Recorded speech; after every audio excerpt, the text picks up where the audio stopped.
Assalamualaikum dan salam Malaysia Madani. Berita semasa bersama saya Atira Aminuddin.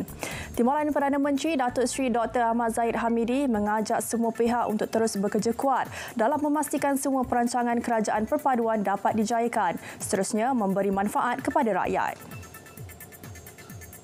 Beliau yang juga Menteri Kemajuan Desa dan Wilayah membuat seruan itu menerusi catatan di Facebook sempena genap setahun pentadbiran kerajaan perpaduan. Katanya banyak perkara boleh ditambah baik bagi memastikan dasar serta polisi yang dilaksanakan itu dapat dinikmati semua. Beliau turut berkongsi antara perkara yang dilakukan termasuk menjayakan penganjuran World Halal Business Conference ke-15 di United Kingdom bagi mengukuhkan kedudukan Malaysia sebagai peneraju industri halal global. Selain itu, proses permohonan sijil halal JAKIM dalam tempoh 23 hari bekerja berjaya direalisasikan berbanding tempoh permohonan yang boleh mencecah 2 tahun sebelum ini.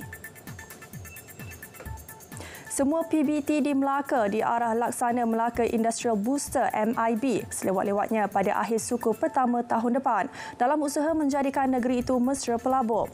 Ketua Menteri Datuk Seri Abdul Rauf Yusof berkata, daripada 4 PBT di negeri itu, hanya Majlis Perbandaran Hang Tuah Jaya yang telah melaksanakan kaedah berkenaan.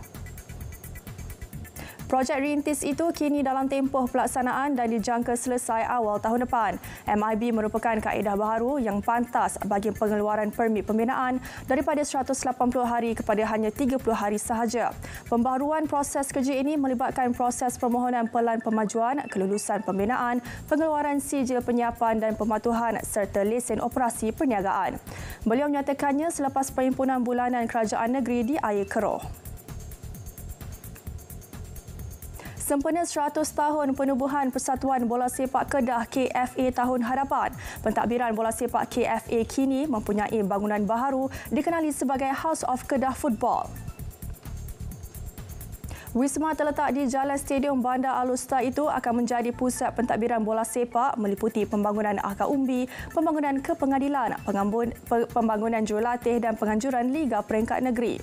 Bangunan dirasmikan semalam oleh Menteri Besar Kedah yang juga merupakan Presiden Persatuan Bola Sepak Kedah. Ke perkembangan luar negara, WHO menggesa China mendapatkan lebih banyak data mengenai wabak penyakit berkaitan pernafasan yang merebak di utara negara itu. Orang ramai juga perlu mengambil langkah untuk mengurangkan risiko jangkitan. Dilaporkan berlaku peningkatan penyakit seperti influenza sejak pertengahan Oktober lalu jika dibandingkan dengan tempoh sama dalam 3 tahun sebelumnya. Minggu lepas, Suruhanjaya Kesihatan Kebangsaan China memaklumkan peningkatan penyakit pernafasan disebabkan penarikan sekatan perjalanan COVID-19 dan penyebaran patogen yang diketahui. Selain influenza, berlaku juga jangkitan bakteria biasa yang menjejaskan kanak-kanak termasuk Mycoplasma pneumonia. Ini pula berhubung kematian membabitkan wartawan Palestin yang sangat ramai di semenanjung Gaza. Jawatan Kuasa Eksekutif Persekutuan Wartawan Antarabangsa bakal adakan mesyuarat minggu depan bagi membincangkan untuk mengemukakan aduan berkaitan jenayah Israel terhadap wartawan Palestin kepada Mahkamah Jenayah Antarabangsa ICC. Setiausaha Agungnya Anthony Bellinger berkata, sejak permulaan pencerobohan di semenanjung Gaza, tentera Israel telah membunuh lebih ramai wartawan dalam tempoh 6 minggu lalu berbanding 20 tahun lepas. Mewakili 600,000 wartawan di seluruh dunia, beliau menyuruh kerajaan di seluruh dunia mematuhi resolusi PBB berkaitan perlindungan dan kebebasan wartawan. Sementara itu, Ketua Palestinian Journalist Syndicate menyuruh pendakwa ICC segera membuka kertas siasatan terhadap jenayah yang dilakukan ke atas wartawan Palestin. Kira-kira 59 wartawan dan petugas media terbunuh akibat pencerobohan berterusan Israel terhadap semenanjung Gaza.